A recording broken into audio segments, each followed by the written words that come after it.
There are cities that breathe. And then there is New York. New York does not breathe. New York inhales everything: your dreams, your fears, your last $20, your very last nerve, and it never, not once, exhales. It keeps all of it. It stores your exhaustion in the concrete beneath your feet. It bottles your longing in the steam that rises from the subway grates on cold October mornings. It takes everything you have, and it asks for more. Sarah had lived in New York for 6 years. 6 years of early mornings and later nights. 6 years of cold coffee and warm ambition. 6 years of telling herself that this was enough.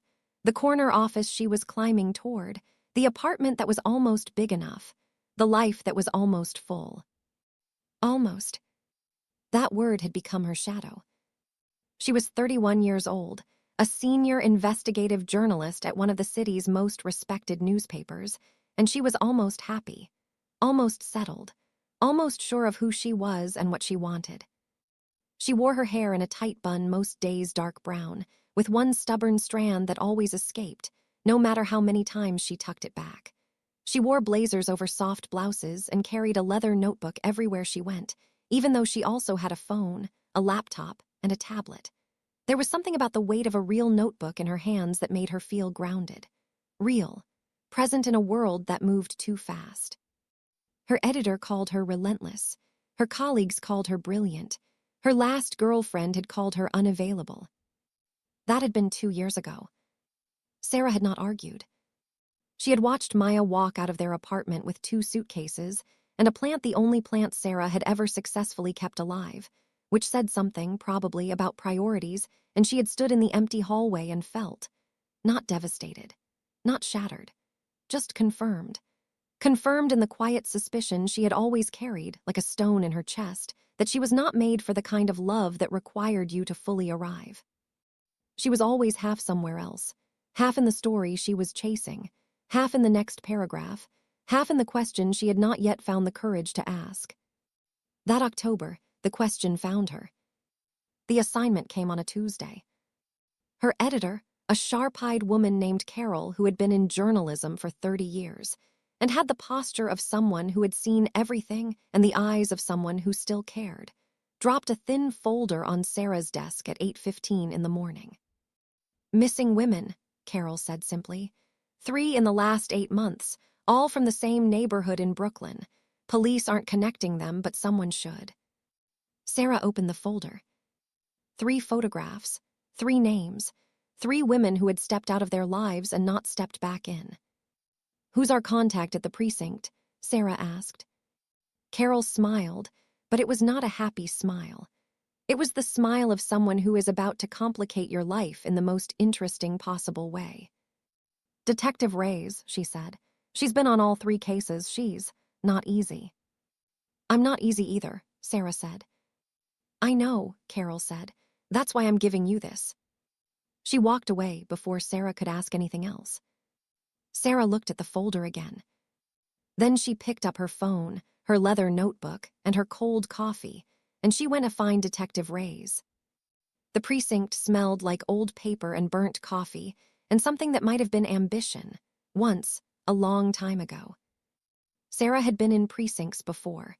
She knew how to navigate them, the front desk officers who looked at journalists the way cats look at dogs, not afraid, exactly, but deeply unimpressed.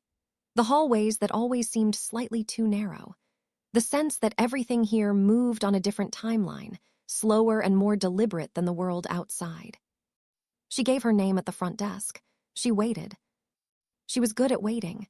She had learned early in her career that waiting was not passive. Waiting was active observation. You watched how people moved. You noticed what they carried. You listened to the half-conversations that drifted past, the fragments of other people's stories. She had filled half a notebook page with observations by the time a voice said, "You're the journalist." It was not a question. Sarah looked up. And the world, just for a moment, rearranged itself. The woman standing in the doorway was not what Sarah had expected. She had expected a detective in the mold she knew from press conferences and crime scenes, rumpled, tired, professionally guarded. She had expected someone who looked at journalists the way the front desk officer had, unimpressed. Detective Elena Reyes looked at Sarah like she was a puzzle she had not yet decided whether to solve. She was tall, almost Sarah's height, but with a quality of stillness that made her seem somehow larger. Her dark hair was cut short on the sides and left longer on top, swept back from a face that was all strong lines and careful composure. She wore plain clothes, dark jeans, a white shirt with the sleeves rolled to the elbows, a badge clipped to her belt. No blazer. No armor except the kind you build inside. Her eyes were the color of strong coffee, and they held Sarah's gaze without flinching. "Sarah Voss," Sarah said, standing and extending her hand. "I called ahead." "I know," Elena said. She looked at the extended hand for just a moment, not rudely, just assessingly, and then she shook it. Her grip was firm and brief. "Come on." She turned and walked back through the door she had come from. Sarah followed. Elena's desk was immaculate. This surprised Sarah, who had expected chaos, the controlled chaos of an active investigator. Files everywhere, maps pinned to boards, the visual evidence of a mind working in multiple directions simultaneously. Instead, Elena's desk was organized with a precision that bordered on geometry. 3 files stacked squarely, a pen parallel to the desk's edge, a coffee mug with no handle that said nothing on it, just a plain dark blue ceramic, the kind you buy because it works, not because it's beautiful. There was one photograph, tucked into the corner of the desk blotter. Sarah could not see who was in it from where she sat. "You want to write about the 3 missing women," Elena said. She sat down across from Sarah, not leaning back, not forward, just present, contained. "I want to understand what happened to them," Sarah said. "Writing about it comes after." Elena's expression did not change exactly, but something in it shifted, like a door opening just a centimeter. "Most journalists lead with the story," she said. "Most journalists are wrong," Sarah said. A pause. Then Elena said, "What do you already know?" "What's in the public record," Sarah said. "Which is almost nothing. 3 women, 8 months apart. No common workplace, no shared social circle that's been identified publicly. The department has not officially linked the cases." "The department," Elena said, "is wrong." Another pause, this one heavier. "They're linked?" Sarah asked. "They're linked," Elena said. "I've been saying so for 5 months. I have a file 3 inches thick with connections, neighborhood, routine, timing, method of disappearance. No one upstairs wants to open a serial case without a body." She said this without bitterness, Sarah noticed. Just fact. Just the state of things, acknowledged clearly because clarity was how Elena Reyes moved through a difficult world. "Will you talk to me?" Sarah asked. Elena was quiet for a long moment. "Off the record first," she said finally. "Until I know you're not going to get someone killed with a headline."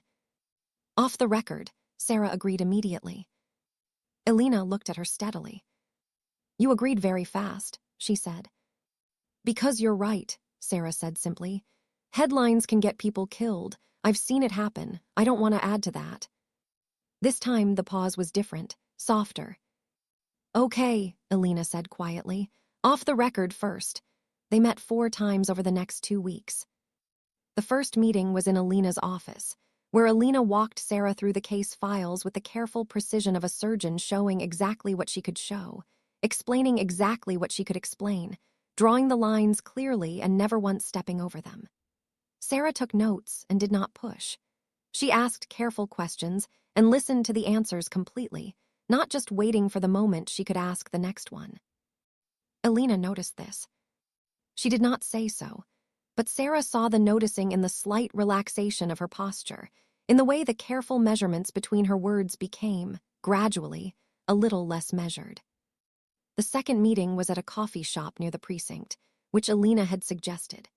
This surprised Sarah. Suggesting a location outside the office was a kind of offering, and Elena Reyes did not strike her as someone who made offerings easily. They sat across from each other in a corner booth, and Elena ordered black coffee and Sarah ordered the same, and they talked for 2 hours about the cases. And then, somehow, for another hour about other things. How Sarah had gotten into journalism. How Elena had gotten into law enforcement. The books they had both read and loved and argued about, slightly, pleasantly, in the way that people argue when they are actually enjoying themselves. The city, its weight and its beauty and its relentlessness, and the particular loneliness of living in a place made of 8 million people. Walking back to the subway afterward, Sarah realized she had not thought about her notebook once in the last hour. She had just been there, present, not half somewhere else. It unsettled her, in the best possible way. The third meeting was at a bar, not Alina's suggestion this time, but a natural progression, the kind that happens when two people have been drinking coffee and talking about serious things and need, without quite saying so, to breathe a little differently. The bar was quiet for a Wednesday night.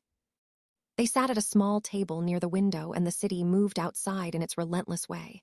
And inside it was warm and dim, and the conversation moved from the cases to smaller things, and then to larger things, and Sarah told Alina about Maya and the plant and the way she had stood in the empty hallway and felt mostly confirmed rather than devastated. And Alina was quiet for a moment and then said, "That kind of loneliness is the worst kind, not the sharp kind, the settled kind." "Yes," Sarah said, "exactly that." Alina looked out the window. "I know it," she said, and did not elaborate. Sarah did not ask her to. The fourth meeting was not planned. It was 2 a.m. on a Friday when Sarah's phone rang. She was awake. She was often awake at 2 a.m, her mind still moving, her body too tired to follow. She was sitting at her kitchen table with her laptop and the case files she had been building, a cup of tea gone cold beside her. She looked at the phone, Alina's name. She answered immediately. "There's something you should see," Alina said. Her voice was different, controlled, still, but with a tension underneath it, a hum of urgency kept carefully leashed. "I know it's late. I know this is outside the normal." "Where?" Sarah said. A pause, something in it warm. "I'll send you the address." It was a warehouse in Red Hook, near the water, where the city smelled like salt and rust and possibility. Sarah arrived to find Alina standing outside with 2 uniformed officers, and a look on her face that was very still and very focused. The look of someone who has found what they were looking for and is now navigating the complicated feelings of being right about something terrible. "What is it?" Sarah asked. "Evidence," Alina said quietly. "Enough to make the link official, enough to open the serial investigation." She paused. "I needed a witness who wasn't a cop, someone who could corroborate what I found and how I found it." "You called me," Sarah said. "I called you," Alina said. They looked at each other in the orange light of the street lamps, with the city breathing its saltandrust breath around them, and Sarah understood that this was not only about the case. Not entirely. This was Alina Reyes, who did not make offerings easily, making one. "I trust you," the call had said. "I trust you with this." Sarah took out her leather notebook. "Show me everything," she said. After that night, things shifted. The case moved forward, officially a serial investigation now, with the momentum that comes from being recognized. Alina's 3-inch file became the foundation of something larger, something with resources and urgency behind it. Sarah's reporting, carefully timed and scrupulously responsible, helped apply pressure in the right places without endangering anyone.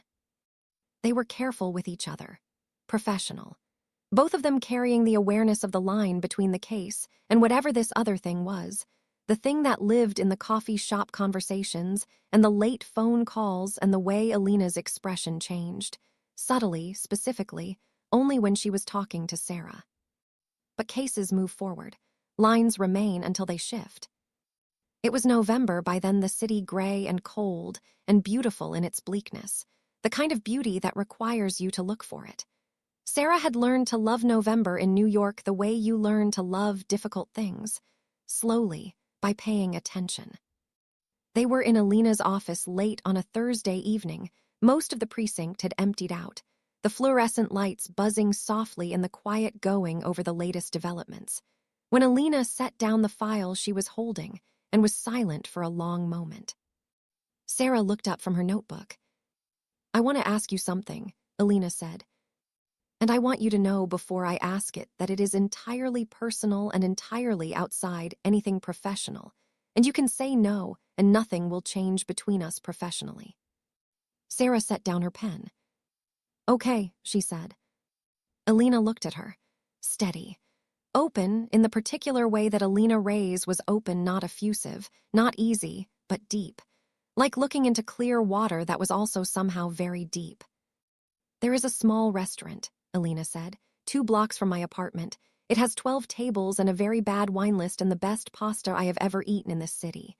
I go there when I have had a difficult week, and I need to remember that some things are still simple and good. She paused. I would like to take you there, not as a source, not as a journalist, just as another pause, you and me, eating pasta. Sarah was quiet for a moment.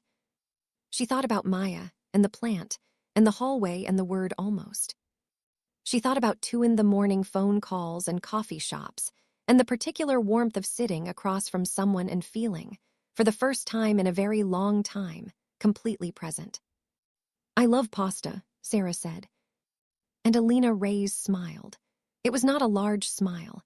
It did not transform her face dramatically or light up the room in the way that smiles are described in the stories people tell about falling in love. It was a quiet smile, precise and real, and it went all the way to her coffee-dark eyes, and Sarah thought it was the most beautiful thing she had seen in years. Good, Alina said. Saturday. Saturday, Sarah agreed. The restaurant was called simply Maria's, and it had 12 tables exactly as Alina had said, and the wine list was indeed questionable, and the pasta was transcendent. They sat at a corner table, Alina, Sarah noticed, always chose corners, always the seat with the wall at her back and a clear view of the room, the habit of someone trained to be aware of exits, and they ate and they talked, and the evening moved around them like water. Alina told her about growing up in Miami, the daughter of a Cuban father and a Puerto Rican mother, a house full of noise and color and argument and love. How she had come to New York at 22, certain she knew exactly what she wanted, and spent the next decade learning that certainty is not the same as knowledge. How she had become a detective because she could not stand unanswered questions, not a dramatic origin story, just a true one. Sarah told her about growing up in a small town in Ohio, the daughter of a librarian and a high school history teacher, a quiet house full of books and long silences, and the constant, unspoken pressure to be exceptional. How she had left for New York at 18 and not looked back until she was far enough away to look back with something like tenderness. How she had become a journalist for the same reason Alina had become a detective. She could not stand unanswered questions. We are the same, Alina said, and there was something in the way she said it not surprised, but confirmed, like something she had suspected and was now sure of. We are the same, Sarah agreed. The restaurant was almost empty by the time they left. The night was cold and clear, the city doing its particular November thing of being both bleak and luminous, the lights reflected in the wet streets. They stood outside on the sidewalk, the kind of pause that happens when an evening has been good and neither person wants to be the one to end it. Thank you, Sarah said, for this. Thank you for coming, Alina said. Another pause. Alina looked at her with those deep, steady eyes, and Sarah felt the stone in her chest, the one she had been carrying for years, the quiet certainty that she was not made for this, for being fully present, for arriving completely. She felt it loosen just slightly, just enough. Can I do this again? Alina asked. Take you somewhere, just us. Yes, Sarah said without hesitation. Okay, Alina said softly. She reached out and very gently, very briefly, tucked back the strand of hair that had escaped Sarah's bun. A small gesture, tender and precise like everything Alina did. Then she stepped back. Good night, Sarah. Good night, Alina. They fell into each other the way some people do, not suddenly, not in a single dramatic moment, but gradually, the way seasons change. Not the moment the leaves turn, but the accumulation of days that makes one morning different from the last. Sunday mornings at a farmer's market in Brooklyn, where Alina knew the vendors by name and always bought too much fruit. Thursday evenings at Sarah's apartment, where they cooked dinner together in a kitchen that was not quite big enough for 2 people, which meant they were always slightly in each other's way, which neither of them seemed to mind. Late nights on Alina's couch with a case file between them, working in parallel, the comfortable silence of two people who have learned each other's rhythms. Sarah learned that Alina woke at 5:30 every morning without an alarm, that she could not sleep past sunrise and had long ago stopped trying. That she ran 6 miles every other day along the river, not for fitness, but for thinking the particular kind of thinking that happens when your body is occupied and your mind can move freely. That she kept her apartment almost aggressively spare, not from minimalism as an aesthetic, but from a deep preference for empty space, for room to breathe, for the ability to see clearly. That she was funny, in a dry and quiet way that crept up on you. That she had strong opinions about coffee and mild opinions about almost everything else. That she read widely and remembered everything she read and would bring up a book you had mentioned in passing 3 weeks ago and say, "I've been thinking about what you said about that," as if the conversation had never stopped. That she showed love not in declarations but in actions. In the coffee that appeared on Sarah's desk when she was deep in a difficult piece. In the text messages that arrived at odd hours 2 a.m. "I just thought of something about the case. Also, I hope you're sleeping. You looked tired."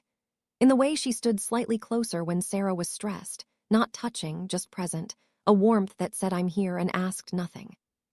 Sarah had spent years believing she was the half-present one, the one who was always partially elsewhere, always with one foot out the door of her own life. With Alina, she was entirely here. It frightened her a little, the completeness of it. She did not run from it. 6 weeks after the dinner at Maria's, Sarah was working late at the newspaper when her phone lit up. Alina, still at the office. "Sarah, yes, this piece is fighting me." "Alina, come to mine when you're done. I'll leave a key under the mat." "Sarah, that's a terrible security practice for a detective." "Alina, it's for you. I trust you not to commit crimes in my home." "Sarah, you've clearly never seen me when I've had too much coffee." It was after 11 when Sarah finally gave up on the piece, not because she had figured it out, but because she had hit the wall where fighting it was making it worse. And she had learned enough, in 31 years, to know the difference between productive struggle and counterproductive stubbornness. She took the subway to Brooklyn. She found the key under the mat, as promised, and let herself into Alina's apartment, which was dark except for the lamp in the living room, left on deliberately. Alina was asleep on the couch, with a book open on her chest. Sarah stood in the doorway for a moment and simply looked at her. She looked, and this was the word that came to Sarah, specifically and completely safe. In sleep, stripped of the careful composure she carried during the day, Alina Reyes looked like herself in the most essential way. The strong lines of her face relaxed, her hands loose, the book rising and falling slightly with her breathing. Sarah took off her coat and her shoes. She picked up the book carefully, marked the page, and set it on the coffee table. She sat down in the armchair across from the couch and opened her laptop and worked for a little while in the warm quiet of the apartment, the sound of the city muffled outside, the lamp casting its small circle of light. At some point, she closed the laptop and closed her eyes.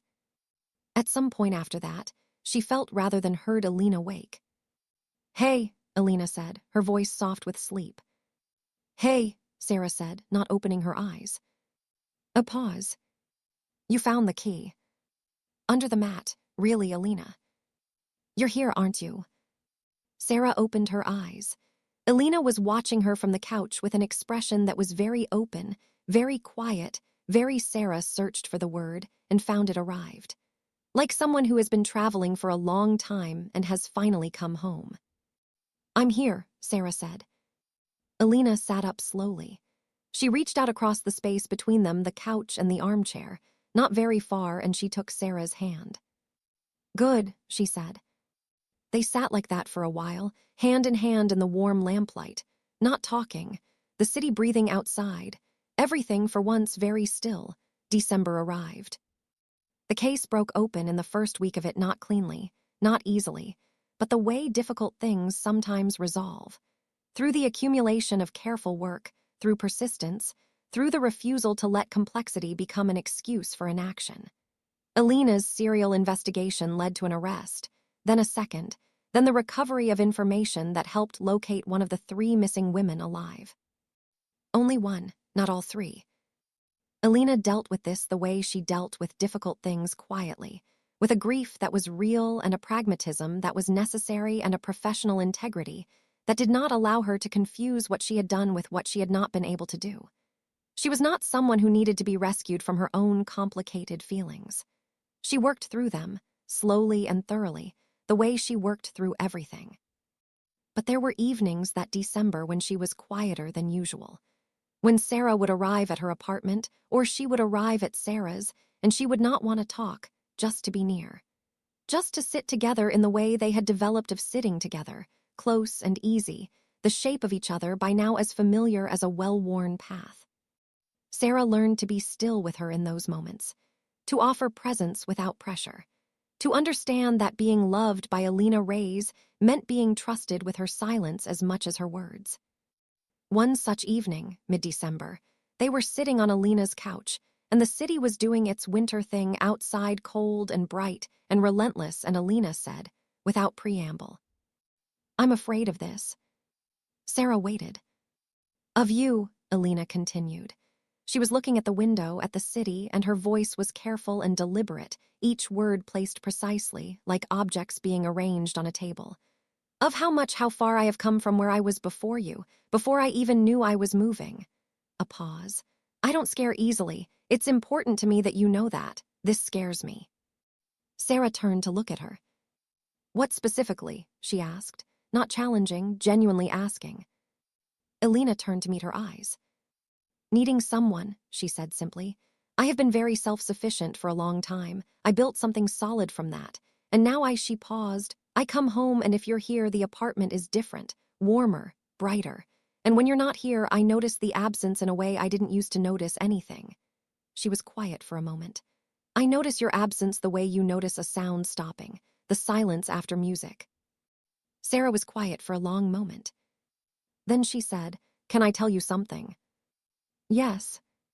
"I spent 2 years believing that I was constitutionally incapable of being fully present in a relationship, that there was something in me that always kept a door open, always kept one foot outside, that I was made for the story, not the life."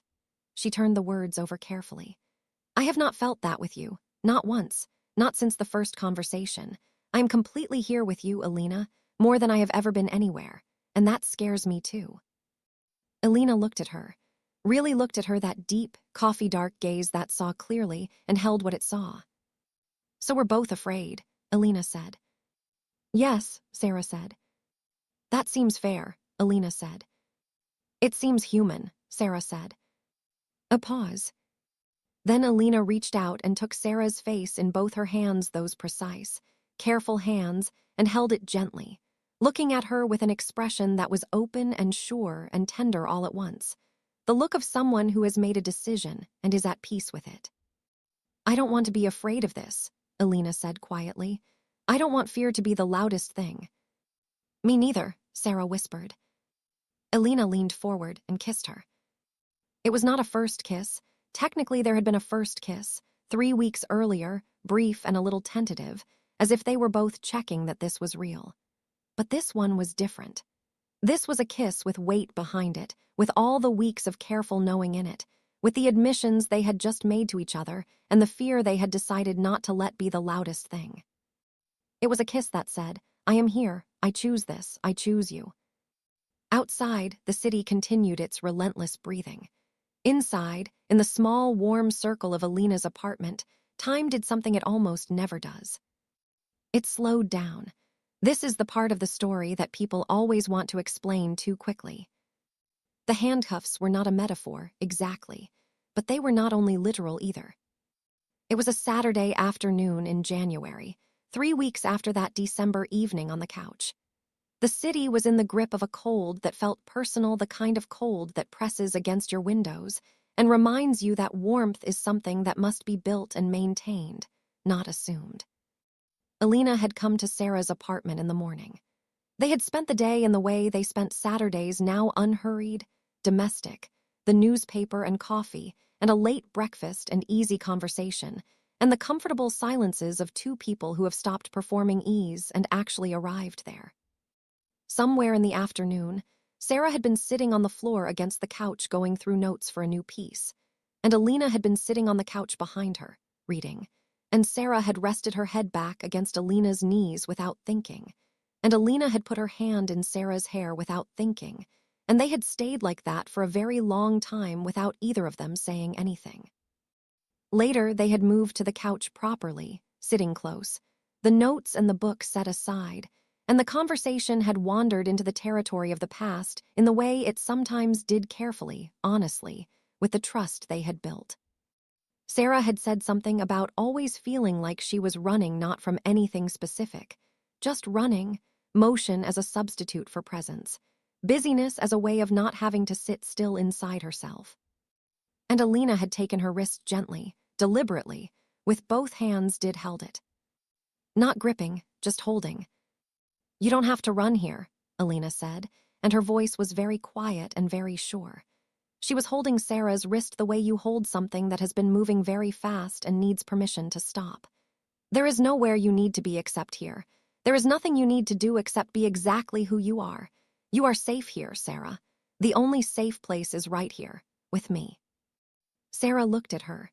She felt something in her chest, that stone she had been carrying, the settled loneliness, the almost she felt it dissolve. Not gradually, the way it had been dissolving over weeks and months. All at once, like ice in warm water. She felt her eyes fill. She was not a person who cried easily. She had inherited from her librarian mother a deep privacy about emotion, a tendency to process everything internally, to show the world only the composed surface. She had cried at Maya's departure, but later alone, after the door had closed. She had cried at difficult stories, the ones about children, mostly, the ones that got through the professional distance she maintained. She had not cried in front of someone, simply because she felt loved, and she could not remember. Years. "Hey," Alina said softly, seeing her expression. She moved closer. "Hey, it's okay." "I know," Sarah said, and her voice was not steady. That's why she stopped. "I know," Alina said. Winter deepened, and they deepened with it.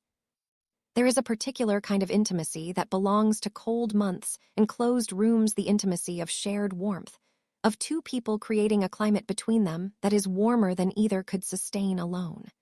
Sarah had read about it in books and written around it in her work, but she had not lived inside it before, not like this, not this specific and real. She was learning Alina the way you learn a landscape, not all at once, but incrementally, each visit revealing something new. The way Alina became very still when she was thinking hard, so still she almost seemed to stop breathing. The small gestures of care, the refilled coffee, the remembered preferences, the hand on the small of Sarah's back in a crowd, proprietary and protective and gentle all at once. The moments of unexpected lightness, the dry wit cutting through the serious like a window opening. Alina was learning Sarah too. The speed of her mind, the way she could be in 3 conversations simultaneously, processing different threads, and then surface from all of them and be completely in the present. The way she loved language, specifically, the particular word for a particular thing, and would sometimes stop mid-sentence to find it. The way she wrote hunched over her laptop like she was guarding it, like the words were prey she had cornered and must not startle. The way she was honest, completely, sometimes uncomfortably honest. Not brutal. Alina had met brutal honesty and knew the difference. Sarah's honesty was not a weapon. It was a preference, a choice, a deeply held belief that the truth was almost always kinder than the alternative, that the effort of clarity was worth the discomfort of it. This honesty extended to her feelings when she let herself speak them. And she was letting herself speak them more, with Alina, more than she had with anyone. "I love being near you," she said once, in the middle of an ordinary evening, just sitting together, not doing anything remarkable. "I don't say that to be," she paused. "I say it because it's true, and I don't want to only say true things when they feel necessary. I want to say them when they're just true."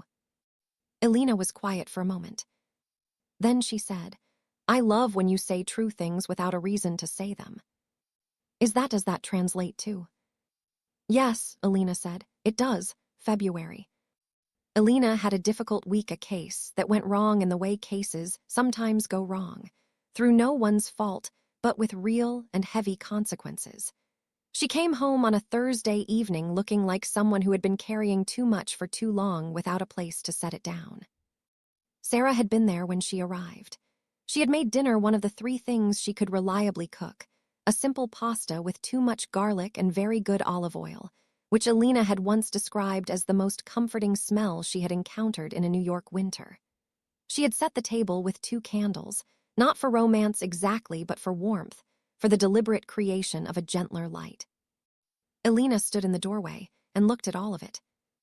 She looked at Sarah. "How did you know?" she asked. "I called Carol," Sarah said. "She called someone at your precinct." A pause. "I know you would tell me what you could when you were ready. I just wanted you to come home to something warm." Alina sat down at the table and put her face in her hands. Not crying, not breaking, just setting herself down, putting the weight somewhere finally. Sarah sat across from her and poured 2 glasses of wine and waited. After a while, Alina looked up. "Thank you," she said. "Always," Sarah said. They ate together and Alina talked slowly about the case, not details she couldn't share, but the emotional weight of it, the things that were still sitting on her. Sarah listened the way she listened when it mattered, completely, without steering, without advice unless it was asked for, without the journalistic impulse to contextualize, just listening. Later, Alina said, "I think I was afraid that needing someone meant becoming less myself, that depending on you would mean diminishing me somehow." "And?" Sarah asked. "And I was wrong," Alina said simply. "I am more myself with you, not less. You don't replace anything, you add." She looked for the word. "You add warmth, like the difference between a house with a fire and a house without one. The house is the same, it's just livable." Sarah reached across the table and took her hand. "You add the same," she said. "You make me livable."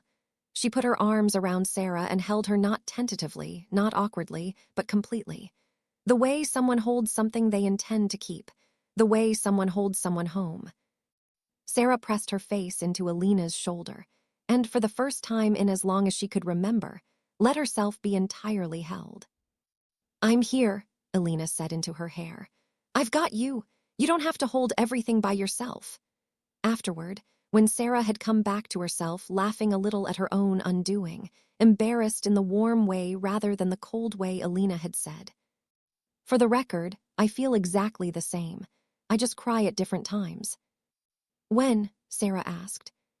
"When I've been very strong for very long, and I'm finally somewhere I don't have to be," Alina said. "Here?" Sarah asked. Alina looked at her. "Here," she confirmed. Spring, when it came slowly and then suddenly the way love does, the way all important things do. March with its false starts, the warm days ambushed by cold ones, the trees beginning to consider possibilities. April with its reckless optimism, everything blooming at once. May with the morning that Sarah woke in Alina's apartment and the sun was coming through the curtains at an angle that made the room look like something from a painting, and Alina was still asleep beside her, and Sarah lay very still and felt something she could only describe as abundance. She had more than she had had before. Not more things, not more success or status or security, more presence, more warmth, more of the feeling of being entirely in the right place, in the right life, with the right person. She thought about Maya and the plant and the hallway and the word almost, and she thought, I was right. I was not made for that. I was not almost happy there. I was simply not yet here. She had arrived. Finally, completely, she had arrived. She got up quietly and made coffee Alina's preferred method, precise and specific, which she had learned by watching, and sat at the kitchen table and opened her laptop and began to write. Not the case piece, not any assignment, just writing, for herself, about the last 7 months, about the cold October precinct and the coffee shop conversations and the 12-table restaurant and the lamp left on and the hand on the wrist and the words, "The only safe place is right here." She wrote for an hour before Alina appeared in the kitchen doorway, dark hair uncombed, wearing Sarah's oversized gray sweater with the sleeves pushed up, squinting slightly at the morning, and said, "Is that my coffee?" "Your method," Sarah said, "my labor." Elena came and sat across from her at the kitchen table. She looked at the laptop, at whatever was on Sarah's face. "What are you writing?" she asked. "Us," Sarah said. Elena was quiet for a moment. "For the paper?" she asked. "No," Sarah said. "For me, just for me." Another quiet moment. Then Elena reached across the table and, with one finger, turned the laptop slightly toward herself and read. Sarah watched her read. Watched the expression on her face, careful at first, then softening, then something that was not quite a smile but lived in the same neighborhood. Something warm and sure and deeply, privately happy. Elena looked up. "You write about me as if I'm remarkable," she said. "You are remarkable," Sarah said. "I'm a person," Elena said. "An ordinary person." "Those are not opposites," Sarah said. Elena looked at her for a long moment. Then she stood up and came around the table and took Sarah's face in her hands, those same precise, careful, warm hands, and tilted her forehead down to rest against Sarah's. They breathed together for a moment, eyes closed, the spring morning moving outside, the city softening into it. "I love you," Elena said. 3 words, simple and specific and complete. Sarah had heard those words before, from other people, in other lives. They had always come with a kind of weight she was not sure she could bear, an obligation, a contract, a demand. From Elena, they felt like a door opening. Like the sun through curtains. Like a stone dissolving. "I love you," Sarah said. "I have loved you for a long time." "I know," Elena said. "You knew before I said it." "I watched you," Elena said simply. "The way you are when you love something, it's the same way you are when you're working on something you care about. You go completely toward it. You don't hold back." "I went completely toward you," Sarah said. "You did," Elena said. "And her voice was very quiet. I let you, which for me is everything." Sarah understood this. She did. To be let in. To be admitted to the interior of Elena Ray's, to the apartment left unlocked, and the file 3 inches thick, and the quiet grief, and the dry humor, and the 5:30 mornings, and the plain blue ceramic mug. To be given the key not under the mat now, but on a small hook by the door, hung there deliberately, the week before, without comment. To be let in was everything. There is a myth about love. The myth says that love lives in the extraordinary moments, the grand gestures, the dramatic declarations, the first kiss and the last argument and the reconciliation after. The myth says that love is a highlight reel, a collection of peak moments strung together like lights on a wire. Sarah had believed this myth once, not consciously, not as a stated belief. But somewhere underneath her pragmatism and her journalism instincts and her preference for the verifiable fact, she had absorbed the cultural story. Love is the extraordinary, and everything ordinary is just the space between. Elena dismantled this myth, quietly and completely, over the course of a summer. She did not do it on purpose. She did not sit down one day and decide to rewrite Sarah's understanding of what love was made of. She simply lived. And in living, she demonstrated, day after day, that the ordinary was not the space between love. The ordinary was the love itself. It started, specifically, on a Tuesday morning in June. Sarah had been fighting a piece for 3 days, a long investigative feature on housing displacement, complicated and important and stubbornly refusing to find its shape. She had been waking up at 4 in the morning with paragraphs forming in her head and falling apart before she could get to her laptop. She had been irritable and distracted in the particular way that only happened when work was resisting her, when the story she could see clearly in her mind would not translate to the page. Elena had been watching all of this with the patience of someone who understood obsessive work and did not take it personally. On the Tuesday morning, Sarah came out of the bedroom at 5:30 unable to sleep, again, and found Elena already in the kitchen, already awake as she always was, and on the counter was Sarah's laptop open with a cup of coffee beside it and a single sticky note attached to the screen. The note said, "Stop trying to write the story. Write the person. Start with her face." Elena was at the table with her own coffee, reading the news on her phone, and she did not look up when Sarah came in. She gave no indication that the note was a gift, a offering, a thing she had thought about. She just read her phone and drank her coffee. Sarah stood and looked at the note for a long moment. Then she sat down and opened the piece and started over, beginning with the face of the woman at the center of it, the particular exhaustion in her eyes, the way she had held her daughter's hand during the interview, the small specific human details that Sarah had noted and then set aside in her attempt to construct the larger argument. The piece came together in 4 hours. That evening, Sarah found Alina in the kitchen starting dinner and said, "How did you know?" Alina looked up. "You were trying to build the cathedral before you'd laid the foundation stones," she said. "You needed a foundation stone." "Her face," Sarah said. "Always start with the person," Alina said. "Even when it's about something bigger than any one person, start with the face." Sarah looked at her. "You've thought about this," she said. "About how I work." "I think about you all the time," Alina said, with such simple directness that Sarah felt it in her sternum. She crossed the kitchen and put her arms around Alina from behind and held on for a moment. "Thank you," she said. "The piece is good," Alina asked. "The piece is very good," Sarah said. "Good," Alina said. "The pasta is almost done." The summer moved forward in the way summers do when you are paying attention to them generously, slowly, the days long and warm, the city transformed by heat into something more permissive than its usual self. They navigated each other's professional pressures with the dexterity of two people who had each spent years learning to carry their own weight and were now carefully, thoughtfully learning to carry some of each other's. There were hard days. Alina had them days when a case sat on her like a physical thing, days when the gap between what justice was supposed to mean and what it actually delivered in practice made her very quiet and very still. Sarah had them 2 days when the story was difficult not just technically, but morally, when she was asked to bear witness to things that did not clean up neatly, that left residue. On those days, they had learned a language of small accommodations. The silence that meant, "I don't want to talk about it yet," and the silence that meant, "I do want to talk, but I need you to ask me the right question."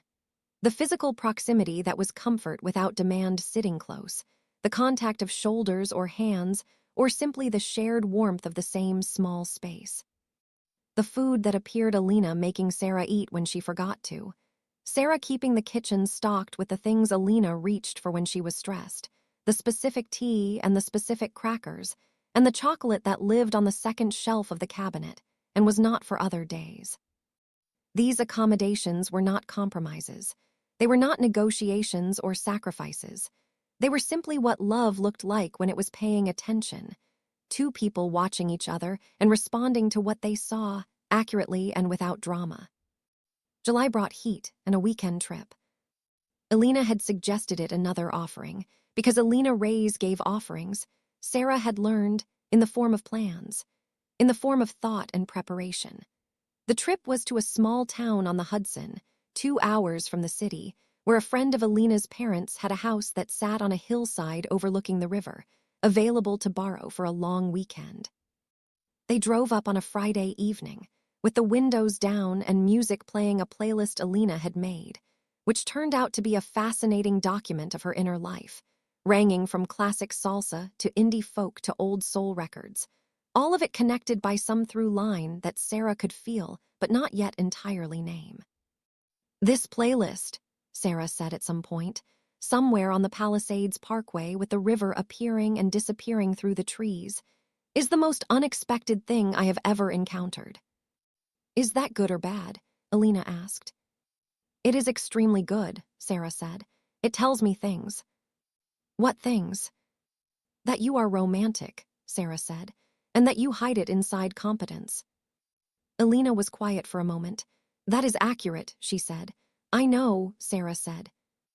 The house was small and old and sat on a hillside with a porch that faced west, toward the river.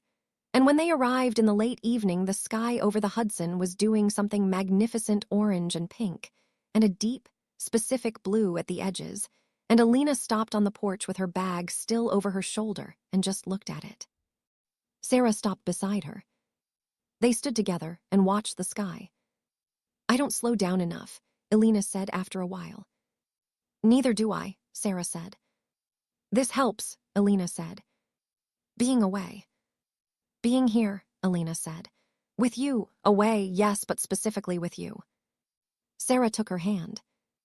They stood there until the sky went dark and the river became a shadow, and the stars came out not as many as far from the city, but more than usual, a compromise between the rural sky and the glow of New York on the horizon.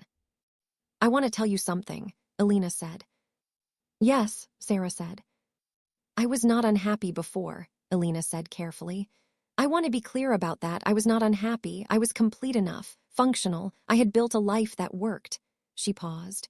"But there was a room in it I had closed off. I didn't know it was closed. I thought it was just empty. I thought I had simply not needed that room." Another pause. "You opened it." Sarah turned to look at her. In the dark, Alina's profile was sharp and sure against the sky. "What is in the room?" Sarah asked. Alina considered the question seriously, the way she considered all questions. "Warmth," she said finally. "Just warmth, being known and known fully and staying, not leaving when the knowing gets difficult." She turned to look at Sarah. "That is what was in the room I had closed, the possibility of someone staying." Sarah understood. She had her own closed rooms. She was finding them, one by one, the way you find things in a house you've lived in for years, surprised by what you've been keeping, and what you've been hiding, and how different the house looks when the doors are open and the light comes through. "I'm staying," Sarah said. "I know," Alina said. "That's the remarkable part." That weekend, Sarah witnessed something she had not seen before. Alina at rest. Not the controlled stillness of the office, the composure of the detective at work. Not even the quieter version of herself at home in Brooklyn. But Alina fully released from the machinery of her professional life, with nothing to be competent about, nothing to investigate or solve or bear, just a woman on a hillside with 2 days of nowhere to be. She was different this way. Lighter, more willing to laugh at nothing, at small things, at the particular comedy of ordinary moments. She slept later than 5:30, not by much, but by enough to matter. She made breakfast slowly, paying attention to it, not as fuel but as pleasure. She sat on the porch with her coffee and simply looked at the river and did not reach for her phone. On the Saturday afternoon, she swam in the river, the water cold even in July, clean and fast, and she surfaced laughing, shaking water from her short hair. And Sarah on the bank saw the version of Alina that had existed before the job, before the accumulated weight of years of difficult work, before the practiced composure that was necessary and also costly. The version that had grown up in a loud house in Miami and run into the ocean at full speed. The version that was Sarah searched for the word and found it, exactly joyful. It was the most beautiful thing she had seen. Alina swam to the bank and climbed out and stood dripping and bright-eyed and saw Sarah's expression. "What?" she said. "Nothing," Sarah said. "I was just looking at you." "You're doing the thing," Alina said. "What thing?" "The thing where you go very still and very focused, and you look at something like you're committing it to memory." Sarah laughed. "I am," she said. "I am absolutely committing this to memory." Alina tilted her head. "Why this?" "Because you're happy," Sarah said simply. "You're just happy right now, and you're not doing anything to produce it or sustain it. You're just in it." Alina looked at her for a moment. Then she sat down beside Sarah on the bank, dripping on the grass, and took her hand. "You do that," she said. "You give me that. I am not always good at receiving good things. I have had to learn. But you," she looked out at the river, "with you it comes naturally. The receiving, you make it easy." Sarah leaned her head against Alina's damp shoulder. "You make everything easy," she said. "That is not a small thing. I spent years making everything difficult." "You were doing it alone," Alina said. "Yes," Sarah said. "You're not alone now," Alina said. "No," Sarah said. The river moved past them, cold and clear and unhurried, the way things move when they are following their nature without resistance. August. Every relationship has a difficult country. A territory you arrive in together and must navigate without a map, where the easy certainties of the early months give way to more complicated terrain. Sarah and Alina entered theirs in August. It was not a crisis. It was not a betrayal or a rupture. It was something more ordinary and in some ways more difficult. The collision of two strong, independent natures when the novelty of newness wears off and what remains is simply two real people, with their own deeply ingrained ways of moving through the world, learning that love does not automatically translate those ways into harmony.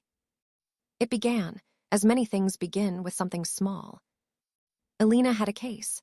A difficult one, with a child involved the worst kind, always, and she was deep in it, working long hours, coming home late and quiet and sealed. Sarah understood this.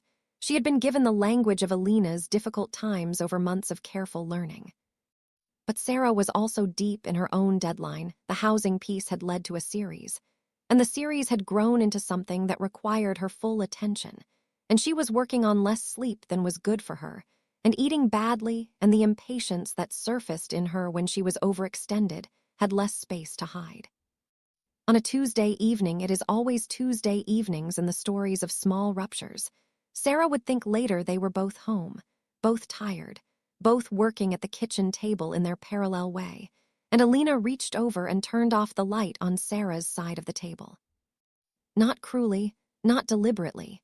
She reached over automatically, the way you reach for something reflexively, and she turned the light off probably because it was bothering her, probably without thinking. Sarah looked up at the sudden dark on her side of the table. "What are you doing?" she said, and her voice was sharper than she intended, because she was tired, because she was impatient, because the piece had been fighting her all day. Alina blinked. She looked at Sarah with an expression that was surprised and then careful. "I'm sorry," she said. "I didn't think." "I was using that," Sarah said, still sharp. "I know, I'm sorry." She turned the light back on. They both returned to their work. But something had shifted in the atmosphere, that particular shift that happens when an unintentional small thing has touched a larger thing underneath. Sarah was sharp not because of the light. She was sharp because she was stretched thin and tired and feeling, under all of it, slightly invisible, not because Alina had done anything wrong, but because when two people are both deep in their separate pressures, the connection between them can feel, temporarily, like a bridge that has lost some of its tension. She did not say any of this. This was the mistake. She said goodnight an hour later and went to bed, and Alina said goodnight and stayed at the table, and they were careful with each other in the precise way that means something is sitting between them that hasn't been addressed. By Thursday, the atmosphere had not cleared. They were polite, considerate, functioning, but the warmth had a layer of gauze over it, the easy fluency of their connection replaced by a slight, careful stiffness. Alina noticed everything. She noticed this. On Thursday evening, she set down what she was working on and said, "Tell me what I've done." Sarah looked up. "You haven't done anything," she said. "Something is wrong," Alina said. "It has been wrong since Tuesday. I would like to understand what it is." Sarah put down her pen. She was quiet for a moment, not avoidance but genuine consideration, looking for the honest answer, the true one, beneath the easier explanations. "You didn't do anything specific," she said finally. "It was the light, but not the light. The light was a symptom." "Of what?" Alina asked. "I have been feeling not unseen. That is not the right word," Sarah thought.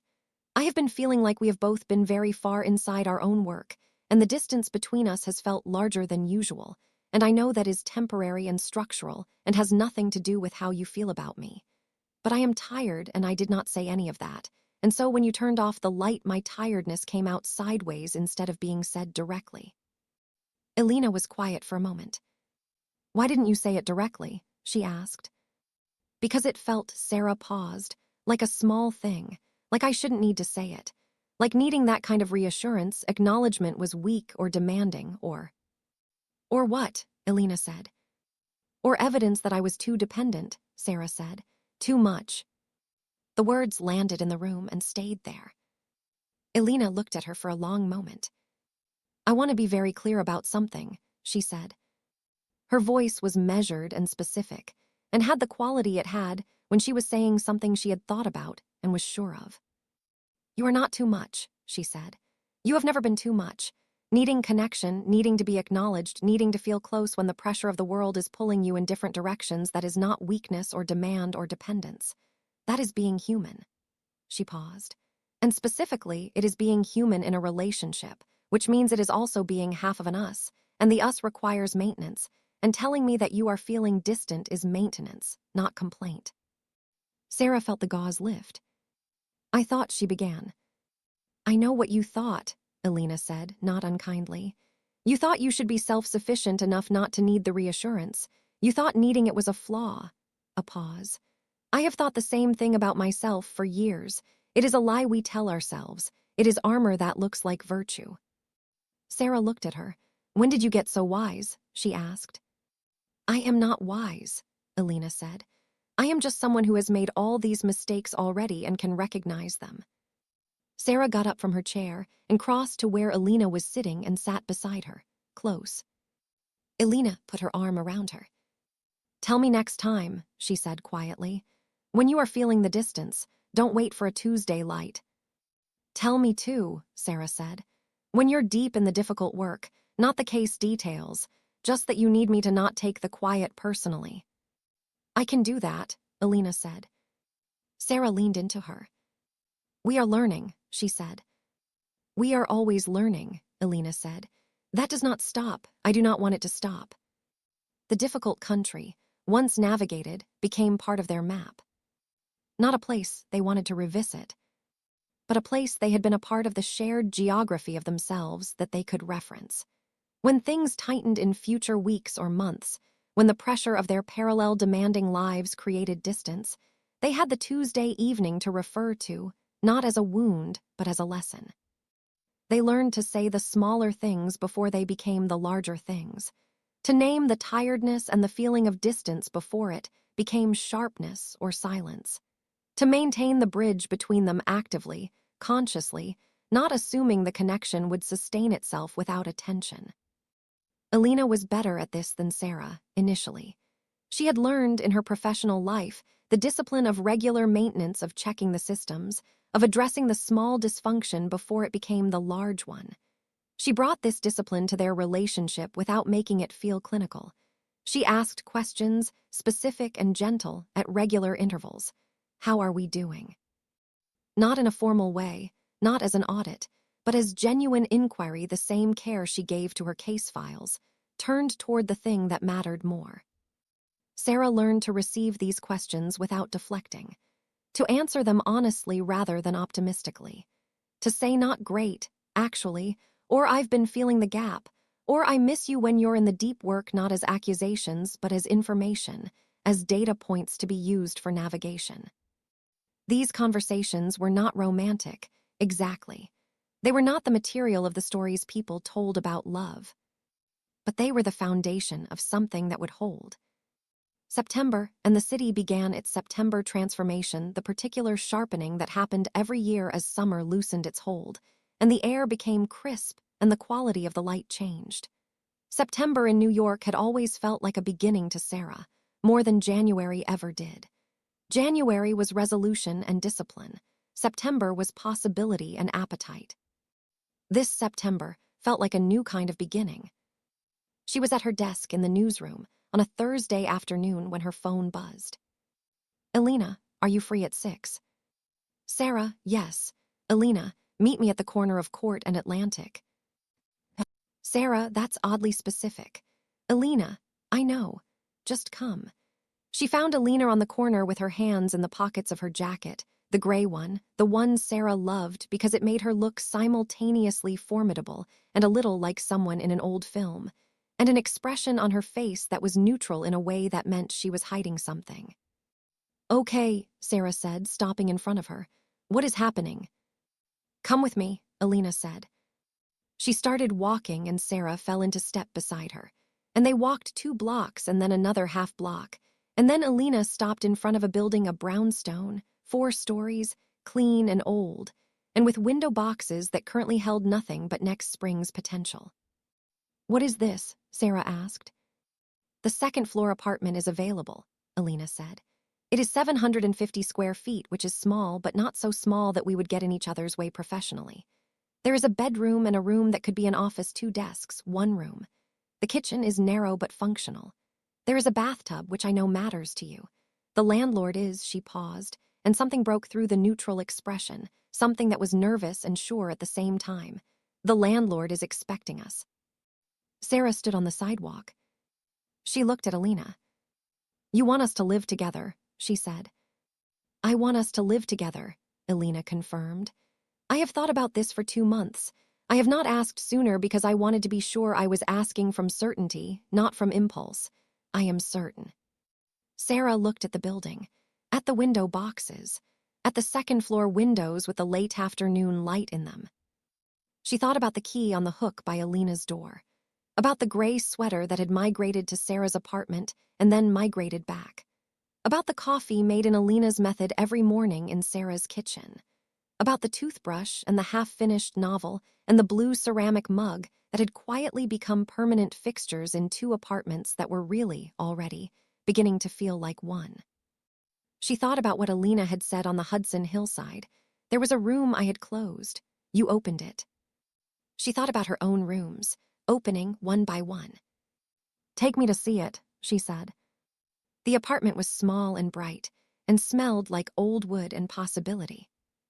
They walked through it together, the landlord, a quiet older man who had the good sense to let them look without narrating, showed them around and then waited in the hallway while they stood in the center of the main room and looked at each other. The office, Sarah said. You're sure? 2 desks, 1 room?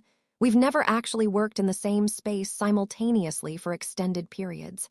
I am told I make occasional sounds when I'm thinking. I make no sounds when I'm thinking, Alina said. I assume we will balance each other.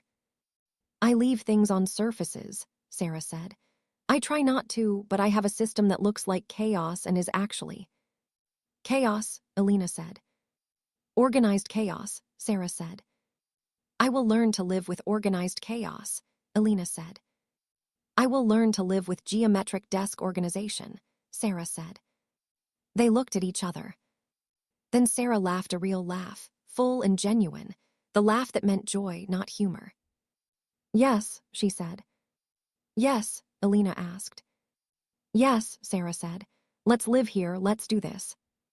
Alina's expression did the thing it did when something mattered, the shift, the specific warmth that lived in her eyes and came from somewhere deep and real. She reached out and took Sarah's hand. Okay, she said. Okay, Sarah said. They went and found the landlord in the hallway and signed a lease on a September Thursday afternoon, in a brownstone on a quiet street in Brooklyn, 2 desks worth of organized chaos and geometric precision about to merge into something that neither of them could fully predict, and both of them were ready to discover. Moving day was October. Exactly 1 year, almost to the day, after Sarah had walked into a police precinct and found a woman in the doorway who looked at her like a puzzle she had not yet decided whether to solve. This coincidence was not lost on Sarah. She mentioned it to Alina while they were carrying boxes up the stairs of the brownstone 2 flights, slightly narrow, the kind of stairs that require cooperation and communication, one person directing and the other following. 1 year, Sarah said, setting a box down at the top of the landing. Alina set her own box down. 1 year, she said. We have come a long way, Sarah said, from an off-the-record conversation in a police precinct. You were very professional, Alina said. You were very guarded, Sarah said. I was terrified, Alina said. Sarah looked at her. Of me. Of what you made me feel, Alina said simply. In that first conversation, something shifted. I did not want something to shift. I had everything arranged. Your desk, Sarah said. Not just my desk, Alina said. My life arranged, functional, safe. A pause. You were not safe. I'm not sure whether to be flattered or concerned, Sarah said. Be flattered, Alina said. Safe, for me, had become another word for closed. You were not safe because you made me want to open. That is the best kind of unsafe. Sarah looked at her for a moment. Then she said, You handcuffed me. Alina raised an eyebrow. I held your wrist, she said. Once, in December. That is a very generous reinterpretation. Metaphorically, Sarah said. You held my wrist and you said the only safe place is here, and you were right, and I have been here ever since. Alina was quiet for a moment, looking at her with that deep, clear gaze. I meant it, she said. I know, Sarah said. This is the safe place, Alina said, looking around at the hallway, the boxes, the new apartment door with its new key. Not the apartment, not Brooklyn. This, she gestured between them, is the safe place, wherever we are.